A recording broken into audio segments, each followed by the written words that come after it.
Hello बच्चों, आज फिर से आइडियल प्रोग्रेसिव स्कूल के यूट्यूब चैनल पर आपका स्वागत है।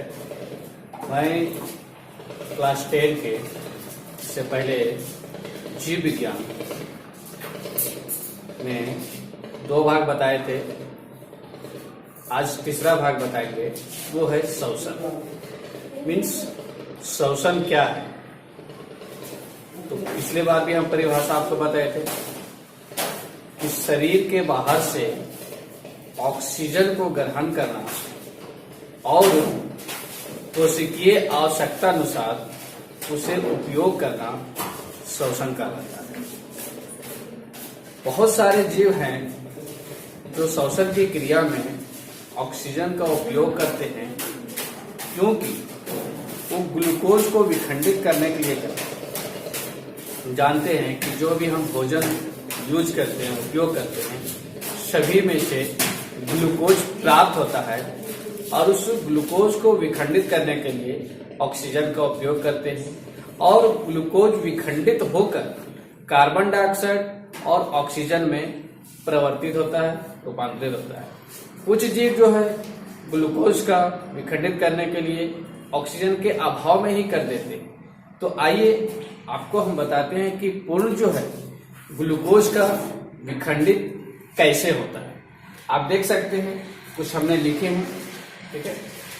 यहां सबसे पहले देखिए ग्लूकोज, इसका रासायनिक सूत्र है C6H12O6। यहाँ 6 कार्बन अणु वाले, मीन्स कार्बन की मात्रा जो है वो 6 है, इसलिए 6 कार्बन अणु वाले इसको कहा गया है।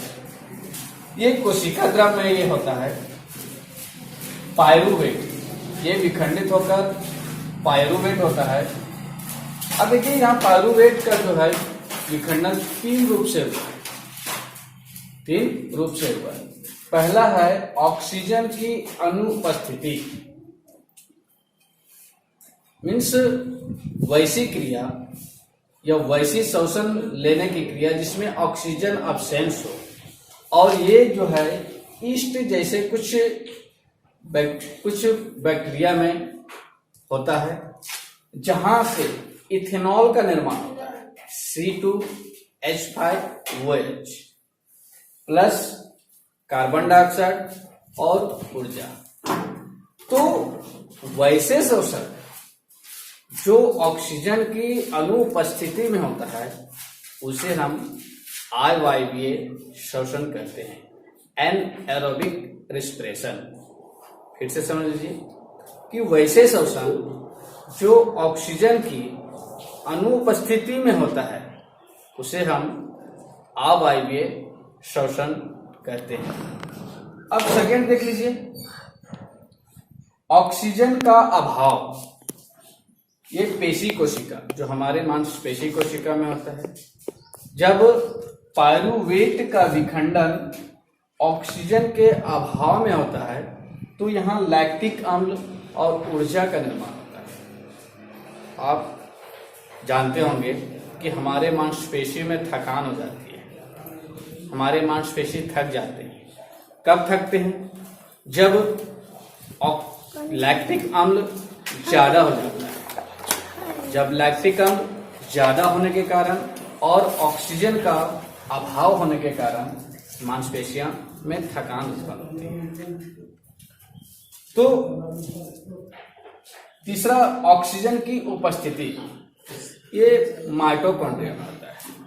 ऑक्सीजन की उपस्थिति ये माइटोकॉन्ड्रियम संपन्न होता है, जहां से कार्बन डाइऑक्साइड, जल और ऊर्जा प्राप्त होता है। तो यहां से एक डेफिनेशन और तैयार होता है कि वैसे श्वसन जहां ऑक्सीजन की उपस्थिति में हो, ऑक्सीजन की उपस्थिति में हो, उसे हम वायवीय श्वसन कहते हैं, एरोबिक रेस्पिरेशन। तो जितने भी जीव हैं पृथ्वी पर, इसमें से 2 ही प्रकार के श्वसन संपन्न होते हैं। कुछ जीवों में अवायवीय, जैसे आपका ईस्ट वगैरह, और लगभग सभी जीवों में वायवीय श्वसन संपन्न होता है। तो इन तीनों चरणों में जो ऊर्जा हमें प्राप्त होती है वो एटीपी के रूप में होता है। ATP, A for adenosine, T for try और पी फॉर फॉस्फेट, एसिन ट्राइफॉस्फेट। और इसका उपयोग मांसपेशी को सिकुड़ने, तंत्रिका तंत्र के आवेग का संचरण या अन्य कामों में किया जाता है। तो ये श्वसन जो है जीवों में। अब हम देखते हैं कि हरे पेड़ पौधे में श्वसन किस प्रकार से होते हैं। तो हरे पेड़ पौधे में श्वसन, आपको हम पिछले बार भी बताए थे कि हरे पेड़ पौधों में प्रकाश संश्लेषण की क्रिया निहित होने के कारण उसमें श्वसन की क्रिया होती है।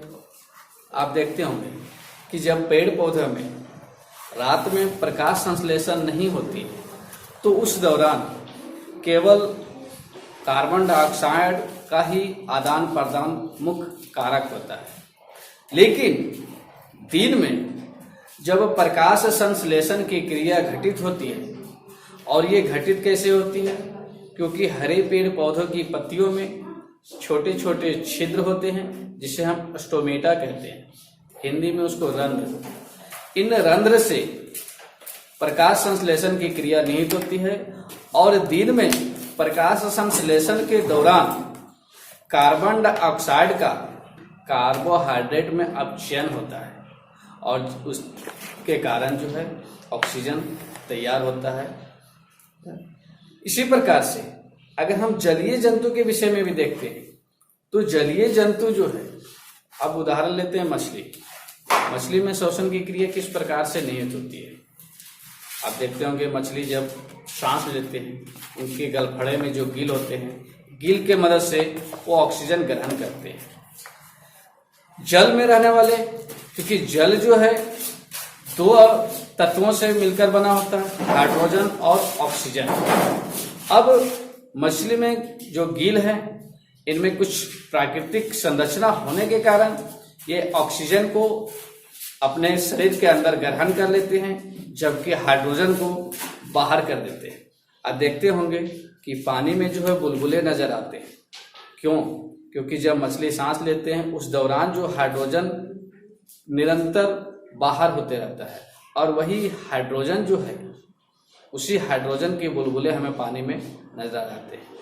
तो श्वसन जो है सभी जीवों में अलग अलग तरीके से अलग अलग पथ को अपनाते हैं। सभी का अंग जो है या अंग तंत्र जो है, लेने की जो सिस्टम है वो अलग अलग से है। बैक्टीरियस में, सूक्ष्म जीव में बहुत सारे ऐसे जीव हैं जिसमें वायवीय और अवायवीय श्वसन होते हैं। मीन्स सभी का जो प्रक्रिया है वो डिफरेंट तरीके से है। तो अभी इसके बाद हम आपको बताते हैं कि मनुष्यों में आखिर श्वसन किस प्रकार से होता है। अब आपको हम बताते हैं कि मनुष्यों में जो है, मानवों में जो है श्वसन की क्रिया जो है किस प्रकार से संपन्न होती है। अब फिगर पर ध्यान दीजिए। फिगर उतना बढ़िया तो नहीं, लेकिन समझने लायक है। सबसे ऊपर जो है नासाद्वार, सेकंड जो है नली के आकार का है जो कंठ है, इधर श्वास नली, नीचे देखिए ये जो है इस प्रकार से है फुफ्फुस, इसके अंदर के भाग जो है फुफ्फुस जिसको हम फेफड़ा कहते हैं। ये तिकोने के आकार का है पसलियां, नीचे जो है डायाफ्राम और लेफ्ट साइड हम रखे हैं कुपिका। ये 5-6 अगर हम नाम को अगर ध्यान में रखेंगे तो हम पूर्णतः जो है मानवों में श्वसन की क्रिया को समझ सकते हैं। सबसे पहले जब हम बाहरी वातावरण से ऑक्सीजन को ग्रहण करते हैं तो नासा द्वार में सबसे पहले हम कलेक्ट करते हैं और नासा द्वार में के अंदर जो छोटे छोटे महीन बाल होते हैं, जो रोम होते हैं, ये बाहरी वातावरण से उपस्थित जो धूल कण होते हैं वो रहित कर देते हैं, उसको वो हटा देते, रोक लेते हैं। ये नासाद्वार से होते हुए सांस जो है कंठ से होते हुए श्वास नली तक पहुंचता है और श्वास नली के बाद जो है ये फुफ्फुस तक जाता है। फुफ्फुस अर्थात फेफड़ा जो है उसे खींच लेते हैं। खींचने के बाद ये फुफ्फुस के अंदर अनेक छोटी छोटी और संरचनाएं होती है जिसे हम कुपिका कहते हैं। तो कुपिका जो है, जो गुब्बारे की जैसी संरचना होती है। जब हम श्वास लेते हैं तो हमारे पसलियां जो है ऊपर की ओर उड़ जाती है और ये डायाफ्राम जो है वो चपटा हो जाता है। ऐसा क्यों होता है? क्योंकि पसलियां ऊपर की ओर जैसे ही उड़ती है तो वह ऑक्सीजन जो है, वह ऑक्सीजन फुफ्फुस उसे चूस लेता है, खींच लेता है और खींचने के बाद वो कुपिका को भर देता है। कुपिका में भरने के बाद यहाँ जो उपस्थित रुधिर वाहिका होती है वो शरीर के शेष भाग से कार्बन डाइऑक्साइड जो है कुपिका के पास लाता है। दूसरी ओर कुपिका के अंदर जो रुधिर वाहिका होती है वह वायु में से ऑक्सीजन को लेकर शरीर के शेष भाग में पहुंचा दिया जाता है और यह चक्र जो है वो चलते रहता है। फिर से समझ लीजिए कि जैसे हम नासाद्वार से ऑक्सीजन ग्रहण करते हैं, नाक में उपस्थित छोटे छोटे महीन बाल जो होते हैं वो धूल कण रहित कर देते हैं, कंठ से होते हुए वह फुफ्फुस तक पहुंचता है, फेफड़ा तक पहुंचता है। जब हम श्वास लेते हैं पसलियां हमारे ऊपर की ओर और डायाफ्राम चपटा हो जाता है। ऐसा क्यों होता है? क्योंकि जब फुफ्फुस उस ऑक्सीजन को चूसता है तो वो कुपिका को भरने के लिए, और कुपिका के अंदर बहुत सारे जो रक्त वाहिका होती हैं वो शरीर के अन्य शेष भाग से भी CO2 लाकर कुपिका को देते हैं। दूसरी ओर जो कुपिका के अंदर जो रुधिर वाहिका होते हैं वह वायु में से ऑक्सीजन को लेकर फिर शरीर के सभी भाग तक भेज देता है और यह चक्र जो है चलते रहता है। इस प्रकार से मनुष्यों या मानवों में श्वसन की क्रिया निहित होती है। और हम जानते हैं कि ऑक्सीजन में जो श्वसन की क्रिया होती है, ये श्वसन की क्रिया रुधिर में उपस्थित हीमोग्लोबिन द्वारा संपन्न होता है। यह हीमोग्लोबिन जो है आरबीसी में, रेड ब्लड सेल में उपस्थित होता है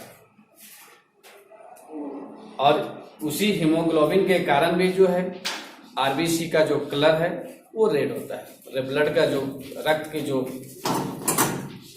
रंग है वो लाल होता है, क्योंकि आरबीसी में जो है उच्च श्रृंखला वाले क्षमता होती है।